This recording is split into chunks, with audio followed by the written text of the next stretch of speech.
ও দাদিমা, দেখতে পাচ্ছো? ও দেখো, একটা কলার ভেলা ভেসে আসছে। আমার মনে হচ্ছে ওতে কেউ আছে। ওতে যা থাকে থাক, ওকে অত দেখতে হবে ক্লাই। না দিদিমা, দেখো না ওতে কে আছে। এই ছেড়ি না, প্রচুর জেদি আছে বটে। যতক্ষণ না দেখবে ততক্ষণ শুনবে ক্লাই। এ মাঝি, ভেলাটার কাছে নৌকা লিয়েছে তো, দেখি কি আছে। আচ্ছা ঠিক আছে মাসিমা। ও দিদিমা, এ তো সাপে কাটার রোগী, এখনো বেঁচে আছে। চলো ডাঙ্গায় নিয়ে যাই। কি থেকে কি হয়ে যায় সেটা কি বলা যায়?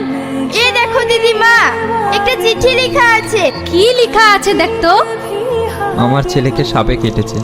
কেউ যদি আমার ছেলেকে ভালো করতে পারে, আমি তাকে নগদ 10 লক্ষ টাকা ও কিছু সোনা দানা পুরস্কার দেব।